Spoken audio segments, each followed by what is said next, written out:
Good morning dear student, मैं doctor Pankaj Singh धाकड़ नवीन Rajasthan senior secondary school की तरफ से संचालित ऑनलाइन क्लास में आपका एक बार फिर हार्दिक अभिनंदन करता हूं। पिछली वीडियो में मैं आपको ईथरों के रासायनिक गुणों में लेके चला था, जिसमें अपन 2 अभिक्रिया करा चुके थे। तीसरी अभिक्रिया पढ़ रहे थे CO आबंध विदलन की। उस CO आबंध की विदलन की अभिक्रिया में मैंने 4 रिएक्शन आपको पढ़ाई। पहली जल अपघटन, दूसरी HX से अभिक्रिया, तीसरी एसिटिल क्लोराइड से अभिक्रिया और चौथी एसिटिक एनहाइड्राइड से क्रिया। अब एक 5वें नंबर की और लिख लो। 5वें नंबर पे आपके अपचयन अभिक्रिया दे रखी है उसने किताब में। अपचयन क्या अभिक्रिया, ठीक है, ये हो गई भाई अपचयन अभिक्रिया। अब अपचयन अभिक्रिया आपकी 2 तरह से, एक तो आंशिक अपचयन कराएंगे और एक पूर्ण अपचयन कराएंगे। एक तो आप कौन सी कराते हो, 5A करके मैं लिख देता हूँ, आंशिक अपचयन करा रहा हूँ 5A करके। आंशिक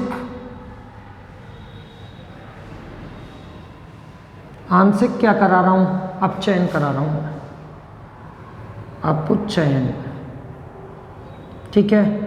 और आंशिक अपचयन के लिए मैं ध्यान रखना आपका सोडियम मेटल किसके द्वारा करा रहा हूँ, अपचायक यहाँ प्रयुक्त कर रहा हूँ, अपचायक ध्यान रखना।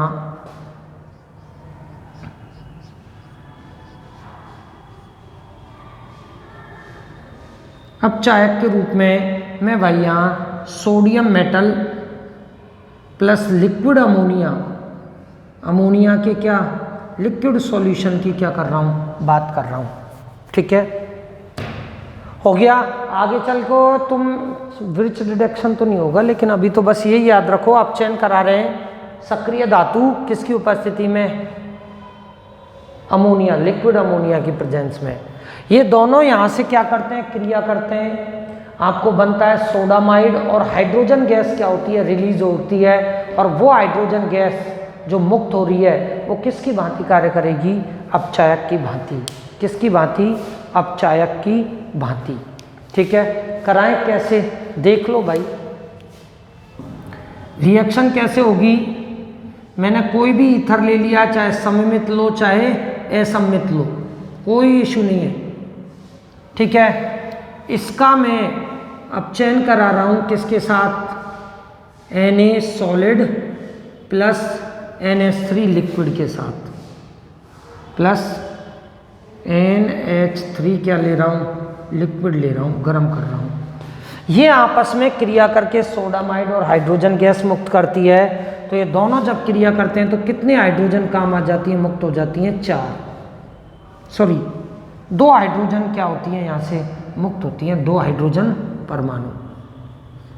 कितने हाइड्रोजन परमाणु, 2 हाइड्रोजन परमाणु मुक्त होते हैं। अब क्या करो, एक इसको दे दो, एक इसको दे दो, बात एक ही है, ठीक है। 1 मिनट, आपके सिलेबस में सम्मित है या असम्मित ये देख लेते हैं अपन। आपके सिलेबस में सम्मित ईथर ही है, तो ये लो। तो आप क्या करो, 1 हाइड्रोजन तो इसको दे दो और 1 हाइड्रोजन इसको दे दो, बॉन्ड यहाँ से क्या कर दो, तोड़ दो। कितनी हाइड्रोजन काम आ गई है, ये दोनों हाइड्रोजन कैसे काम आई, इस तरह से काम आई। तो इस तरह से काम आई तो एक तो क्या बना, एल्कोहल बन गया, एक तो बन गया एल्कोहल और दूसरा क्या बन गया, एल्केन। तो अभिक्रिया उत्पाद के रूप में एक तो अणु किसका, एल्कोहल का, और एक किसका, एल्केन का प्राप्त हो जाएगा। ये तो बना एल्कोहल और ये बना एल्केन, ओके। कोई दिक्कत किसी को? तो ध्यान रखना, ईथर का अपचयन अगर सोडियम धातु और लिक्विड अमोनिया के मिश्रण के साथ कराया जाए तो अभिक्रिया उत्पाद के रूप में एल्कोहल तथा एल्केन की क्या होती है, प्राप्ति होती है। हो गई। अब इसमें यहाँ केवल एक एग्जाम्पल याद रख लेना, जो आपसे पूछ लेता है उसको सॉल्व करना खुद ही। C2H5 का होल क्या, ट्वाइस O, ठीक है। करा दो भाई, किससे अपचयन करा रहा हूँ, Na sodium metal plus NH3 क्या लिक्विड के साथ क्या कर रहा हूँ, गर्म कर रहा हूँ। आपको आइडेंटिफाई करना है दोनों उत्पादों को। मैं सोचता हूँ ज़्यादा टफ भी नहीं है, कर सकते हो, ठीक है, ये करना। अब अपन कराते हैं पूर्ण अपचयन, लिख लेना पहले समझ लो। अब करा रहा हूँ मैं 5वें नंबर पे क्या, पूर्ण अपचयन। पूर्ण अपचयन की बात कर रहा हूँ, ठीक है। पूर्ण अपचयन के लिए मैं क्या करूँगा, अपचायक जो प्रयुक्त करूँगा वो होगा आपका अपचायक। अपचायक जो होगा आपका वो होगा रेड फास्फोरस की उपस्थिति में HI। रेड फास्फोरस की उपस्थिति में किसके साथ अपचयन कराते हैं, प्लस HI के साथ क्या कराते हैं, अपचयन कराते हैं। यहाँ टेम्परेचर रेंज ध्यान रखना 140 के अप्रॉक्सीमेटली होती है, ठीक है। अपचायक कौन है यहाँ, HI। हाइड्रोजन आयोडाइड पहले चैप्टर में खूब पढ़ाया है। HI क्या होता है, प्रबल अपचायक होता है, ठीक है। तो अब यहाँ रिएक्शन क्या होगी वो देख लो। मैंने आपको कोई भी ईथर ले लिया, चाहे सम्मित लो या असम्मित, आपके सिलेबस में कैसा है, सम्मित ईथर है। यहाँ मैं इसकी क्रिया करा रहा हूँ रेड फास्फोरस प्लस HI से, ठीक है। 140 डिग्री सेल्सियस लगभग टेम्परेचर लेते हैं, 140 डिग्री सेल्सियस पे गर्म करते हैं। यहाँ ध्यान रखना हाइड्रोजन आयोडाइड के कितने अणु काम आते हैं, 4। तो 4 अणु काम आएंगे तो कितनी हाइड्रोजन काम आ जाएंगी, 4 हाइड्रोजन काम आ जाएंगी। I2 बाहर निकल जाता है या I2 फास्फोरस से क्रिया कर लेता है, PI3 या PI3 बना लेता है, और चारों हाइड्रोजन कहाँ काम आ जाती हैं, यहाँ। कैसे काम आ जाती हैं चारों हाइड्रोजन, देखो एक हाइड्रोजन यहाँ आएगी, 2 हाइड्रोजन इसको मिलेंगी और 1 हाइड्रोजन इसको मिलेगी, ठीक है। तो यहाँ से अब कट कर दो, ये बॉन्ड टूटा, ये बॉन्ड टूटा, तो आपको देख लो यहाँ से क्या बाहर निकल गया, माइनस क्या H2O, माइनस H2O, ठीक है, निकल गया। और क्या बन गया आपका, 2 अणु किसके, एल्केन के बने। जो भी अगर सम्मित ईथर होगा तो समान बनेंगे एल्केन, और असम्मित ईथर होगा तो दोनों एल्केन क्या बनेंगे, अलग अलग बनेंगी, H और क्या H। ये भी क्या एल्केन और ये भी क्या बोलो, एल्केन, ठीक है, हो गया। इस पे बेस्ड मैं आपको एग्जाम्पल दे देता हूँ जो पूछता है। 2 एग्जाम्पल दे देता हूँ। पहला तो यही पूछेगा आपसे, C2H5 का होल ट्वाइस O, इसका अपचयन करा रहा हूँ वही रेड फास्फोरस प्लस HI द्वारा। अब ये मत कहना कि सर आपने 4HI तो लिखा नहीं, ये सेल्फ अंडरस्टैंडिंग वाली बात है जो आपको याद रखनी है, ये पहचानना है, पहला एग्जाम्पल। और दूसरा एग्जाम्पल अगर मैं बात करता हूँ तो दूसरा एग्जाम्पल भी लिख लो। ये लो भाई, मैंने दे दिया CH3O C2H5, ओके। अब यहाँ से वही रेड फास्फोरस और क्या HI के साथ क्या कर दो, 140 डिग्री सेल्सियस पे क्या कर दो, गर्म कर दो। यहाँ आपको क्या उत्पाद बनेगा ये आपको पहचानना है। इसी के साथ आपकी कौन सी अभिक्रिया कंप्लीट हो गई, ये 3रे नंबर की अभिक्रिया मैं कंप्लीट करा चुका हूँ। कौन सी, CO आबंध विदलन की अभिक्रिया, ठीक है। पिक ले लो इसकी, ठीक। अब आ जाओ भाई किस पे, डी अभिक्रिया, अन्य अभिक्रियाओं को देखते हैं अपन, ठीक है। अन्य अभिक्रिया में आओ,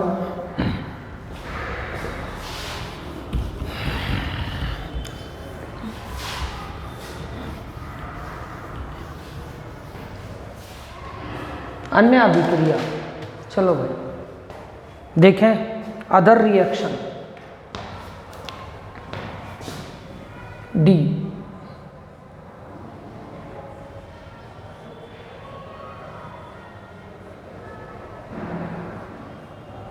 अन्य अभिक्रिया। ठीक है, इन अभिक्रियाओं को देखते हैं अदर रिएक्शन।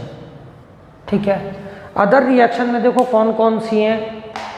पहली अभिक्रिया अपन कराते हैं निर्जलीकरण। फर्स्ट नंबर की रिएक्शन करा रहा हूं भाई, कौन सी? निर्जलीकरण, फर्स्ट नंबर पे।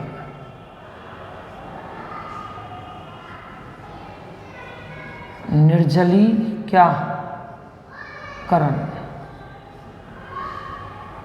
क्या होता है निर्जलीकरण? जल का बाहर निकलना क्या कहलाता है? निर्जलीकरण कहलाता है। जल का निकलना क्या कहलाता है? निर्जलीकरण। क्या होता है? जल का निष्कासन। जल का निष्कासन ही क्या है? निर्जलीकरण है।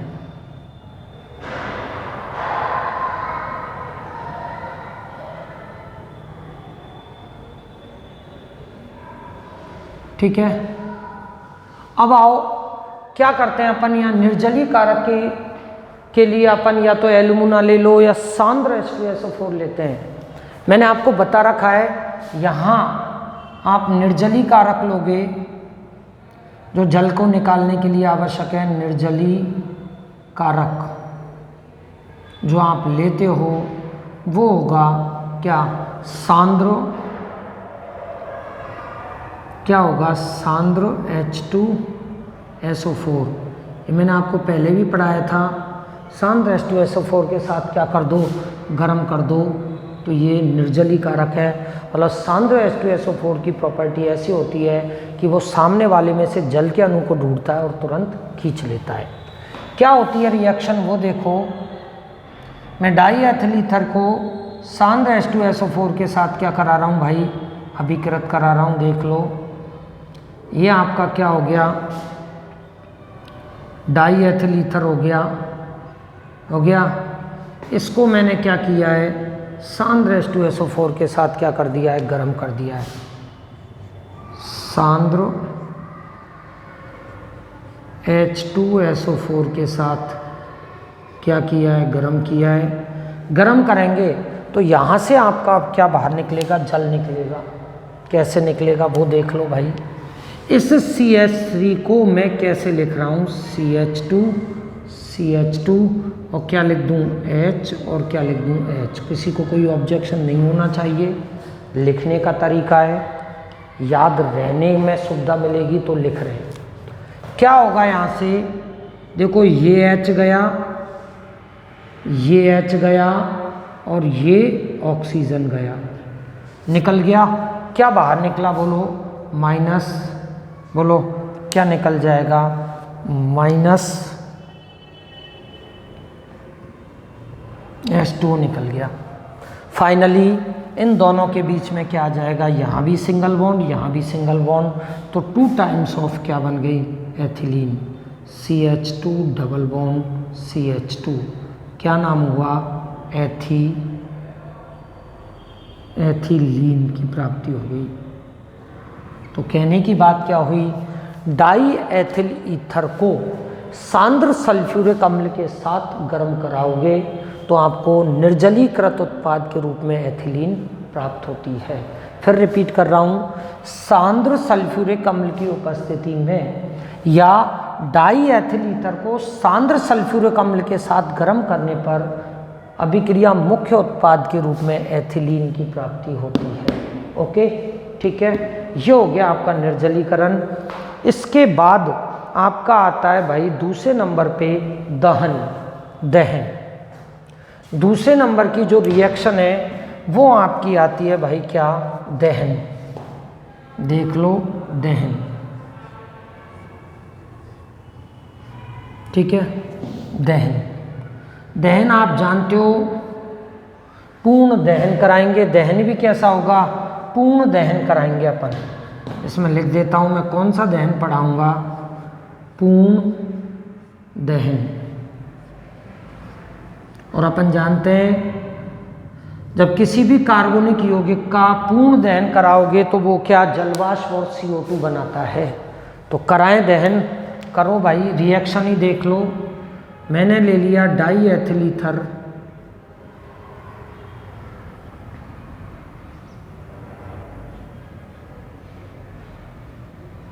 ये मैंने क्या किया है, डाई एथिल ईथर लिया है, इसको वायु की प्रेजेंस में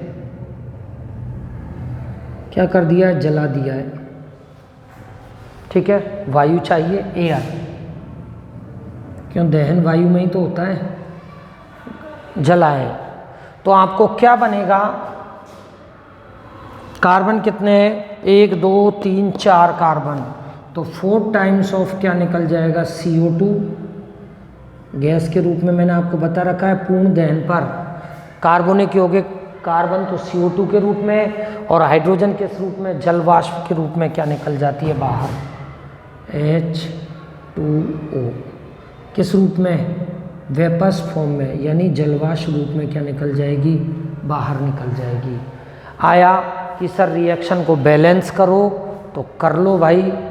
कितना आया देखो, 3 ऑक्सीजन है, 4 दूनी 8 और 1 9, 9 में से इधर 9 है, इधर कितनी है 3, तो कितनी बची 6, तो 6 से मल्टीप्लाई कर दो, ये हो गया आपका। ठीक है, हो गया। इधर कितने 5 और 5 10, तो 1 मिनट,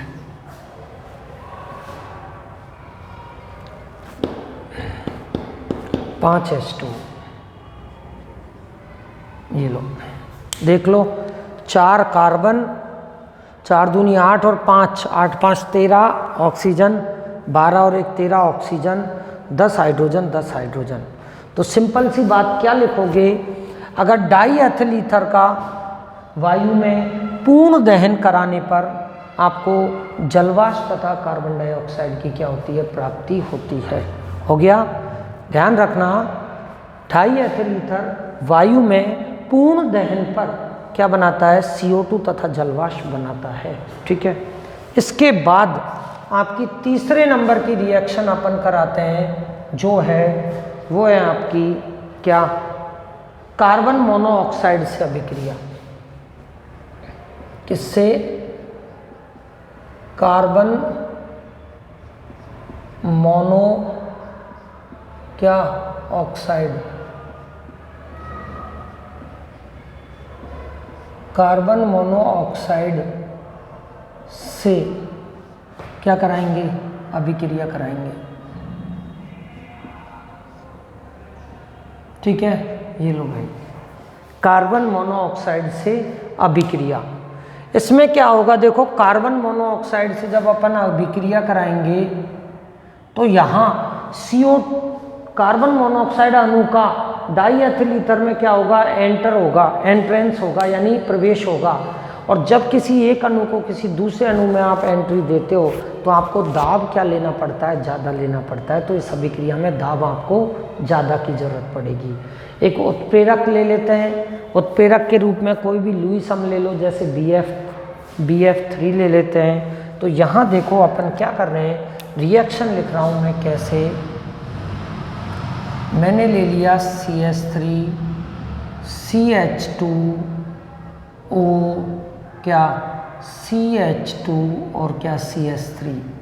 ओके, ये डाई एथिल ईथर है, इसकी क्रिया मैं किससे करा रहा हूँ, CO से करा रहा हूँ, कार्बन मोनोऑक्साइड से करा रहा हूँ। किससे, कार्बन मोनोऑक्साइड से। कार्बन मोनोऑक्साइड का आप सूत्र अच्छी तरह जानते हो, क्या होता है, CO। करा दी अभिक्रिया। यहाँ क्या करना पड़ेगा आपको, BF3, ये तो कैटलिस्ट हो गया, लगभग 150 के लगभग डिग्री सेल्सियस के लगभग टेम्परेचर ले लो और उच्च दाब ले लो। दाब आपको रटने की ज़रूरत नहीं है, जैसे उच्च दाब लिख सकते हो, लगभग 500 ATM दाब की आपको क्या पड़ती है, आवश्यकता पड़ती है लगभग। ठीक है, उच्च दाब पर डाई एथिल ईथर को BF3 उत्प्रेरक की उपस्थिति में कार्बन मोनोऑक्साइड के साथ अभिकृत कराओगे तो क्या करना है आपको, इस कार्बन मोनोऑक्साइड को चाहो तो इधर जोड़ दो इन दोनों CO के बीच में, चाहो तो इन दोनों के बीच में जोड़ दो, जैसे भी है। तो जोड़ें, जैसे मैं इस कार्बन मोनोऑक्साइड को इस कार्बन इस ऑक्सीजन के बीच में जोड़ रहा हूँ तो क्या बनेगा, देखो CH3 CH2 जोड़ूँ, ये लो भाई जोड़ दो, C डबल बॉन्ड O जोड़ दी, और क्या हो जाएगा, फिर वापस से O CH2 और क्या CH3, क्या बनेगा, एथिल प्रोपेनोएट। उत्पाद के रूप में आपको किसकी प्राप्ति हो गई, किसकी, एथिल क्या, प्रोपेनोएट की, एथिल प्रोपेनोएट की क्या हो जाती है प्राप्ति। ठीक है, हो गया। तो डाई एथिल ईथर को BF3 की उपस्थिति में, उत्प्रेरक है लुईसम, डाई एथिल ईथर को BF3 की उपस्थिति में उच्च दाब पर कार्बन मोनोऑक्साइड के साथ अभिकृत कराने पर अभिक्रिया उत्पाद के रूप में एथिल प्रोपेनोएट की प्राप्ति होती है। क्या कह रहा हूँ, डाई एथिल ईथर को BF3 की उपस्थिति में कार्बन मोनोऑक्साइड के साथ उच्च दाब पर अभिकृत कराने से एथिल प्रोपेनोएट की क्या हो जाती है, एथिल प्रोपेनोएट की क्या हो जाती है, प्राप्ति हो जाती है। ये कार्बन मोनोऑक्साइड के साथ क्या हो गई, अभिक्रिया। ठीक है, ये आपकी अन्य अभिक्रियाओं में जितनी भी दे रखी थी वो अभिक्रिया मैंने आपको पढ़ा दी है। अब इसके बाद अपना रह जाता है किसके, अनुप्रयोग देख लेते हैं, 1 मिनट।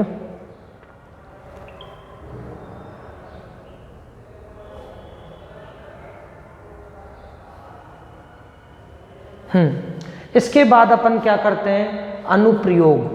ठीक है, किसका अनुप्रयोग कर रहे हैं अब अपन। ठीक है, इसकी फोटो ले ली, अब इसको मिटा रहा हूँ। ये आपकी अभिक्रिया खत्म। अभिक्रिया खत्म होने के साथ ही अब आप लिखो डाई एथिल ईथर के अनुप्रयोग।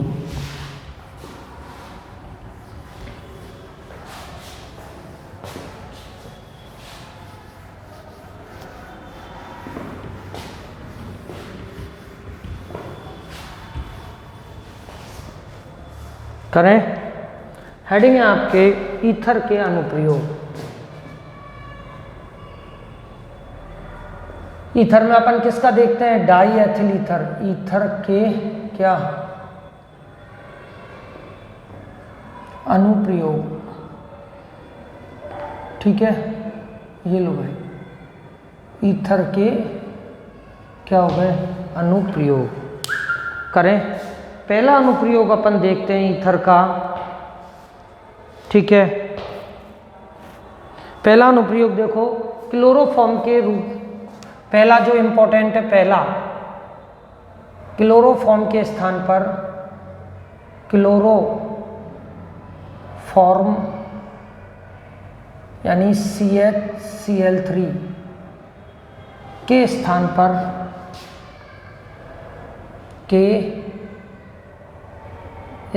पर निश्चेतक के रूप में, निश्चेतक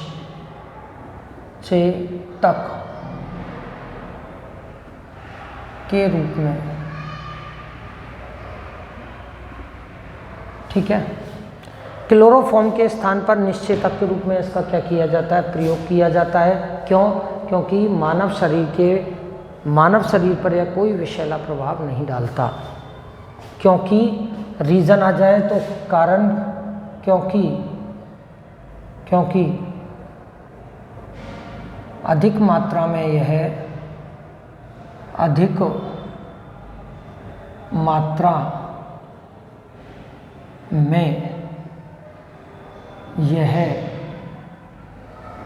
शरीर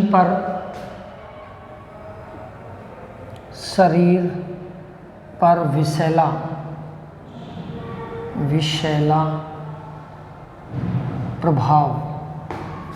विषैला प्रभाव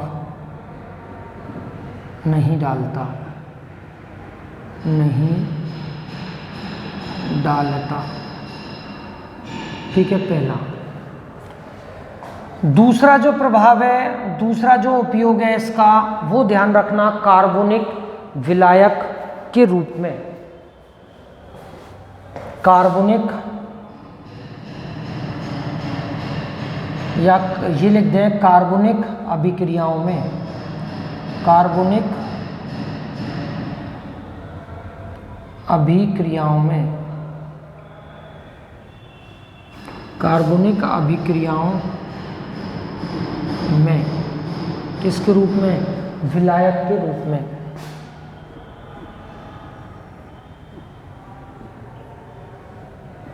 विलायक के रूप में।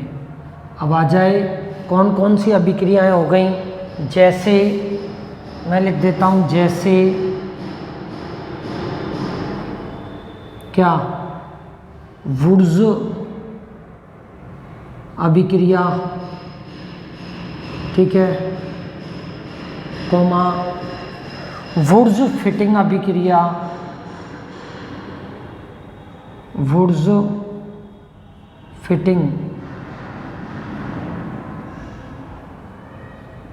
वुड्स फिटिंग अभिक्रिया, ठीक है। और बताया था, याद हो तो, फिटिंग अभिक्रिया, फिटिंग अभिक्रिया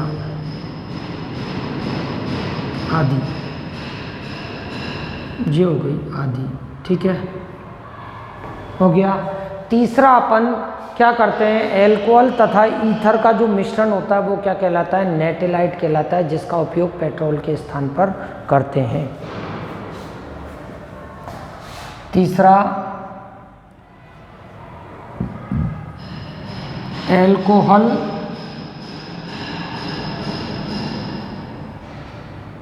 तथा ईथर का मिश्रण, एल्कोहल तथा ईथर का मिश्रण क्या कहलाता है? नेटेलाइट, नेटेलाइट, नेटेलाइट कहलाता है।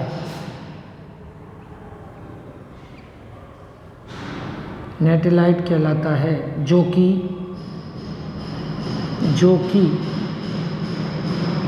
पेट्रोल के स्थान पर क्या होता है? प्रयुक्त होता है, जो कि पेट्रोल के स्थान पर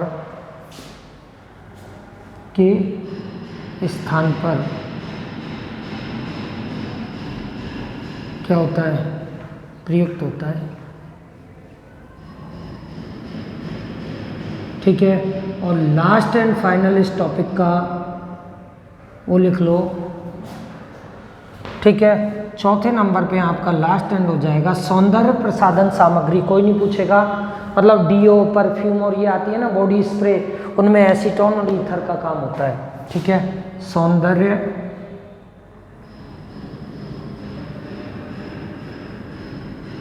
प्रसाधन सामग्री निर्माण में, ठीक है, निर्माण में, ओके। इसी के साथ मैंने ईथर के ध्यान रखना है, तीनों टॉपिकों को, इन तीनों उपयोगों को इम्पोर्टेंट कर लेना, बोर्ड में आ जाते हैं। लास्ट का उपयोग इम्पोर्टेंट नहीं है, ठीक है, आ गया। इसी के साथ तुम्हारा ये ईथर वाला टॉपिक, कहने की बात क्या हुई, जो 10वां चैप्टर कंप्लीट करा चुका हूँ और 11वां चैप्टर कंप्लीट करा चुका हूँ, ठीक है। बस आज के लिए इतना ही बहुत है। घर पे पढ़ो, मेहनत करो, ठीक, ओके, थैंक यू।